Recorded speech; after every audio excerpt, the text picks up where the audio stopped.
Most interpreters think that they have a confidence problem, and I don't think that's true. And here's why. Because confidence doesn't come first.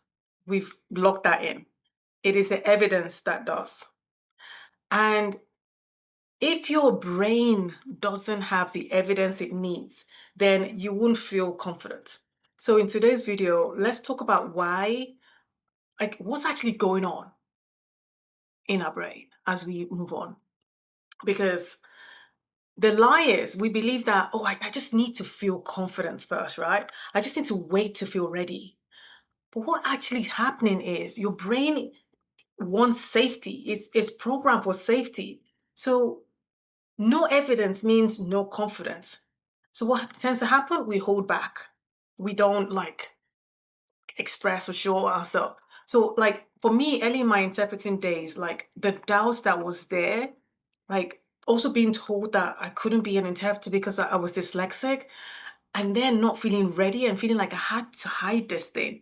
And I still had to show up with that tension and oh, what about if I don't understand what they're saying? What about if they spell something or they do whatever and I can't understand what that is? So what happened? I I was always kind of always on edge and having this tension and this worry with all those things happening, thinking, okay, let me wait a bit. Let me do this. Let me do that. But I had to just stop waiting to feel that confident and I started collecting evidence. And what that meant for me was collecting evidence of okay, I've been told that, I can't be an interpreter because how am I going to support other deaf people they if I am dyslexic because I need help, I was told. So to collect evidence for myself, I had to go and see, are there any other interpreters who are dyslexic out there, who are actually practicing, who are actually doing their thing? So by doing that and seeing that, oh my goodness, all right, there are other people the same as me and they're thriving and she's actually on stage, she's doing this thing. And then not seeing that now gave me, okay, let's start showing up anyway. Even though I was still having that tense feeling, I was still worried. I started collecting things. Oh my goodness, I did the job. I did this. I survived that one.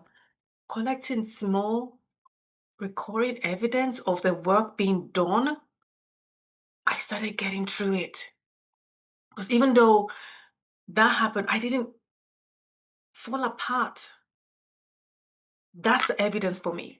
I went through that evidence collection. By collecting all those different things, I'm going, oh my gosh, that was horrible. My goodness, did you see how they looked at me? No. I started collecting the evidence that would support how I wanted to show up and the things that I wanted for self. And by doing so, I was able to just rephrase from it.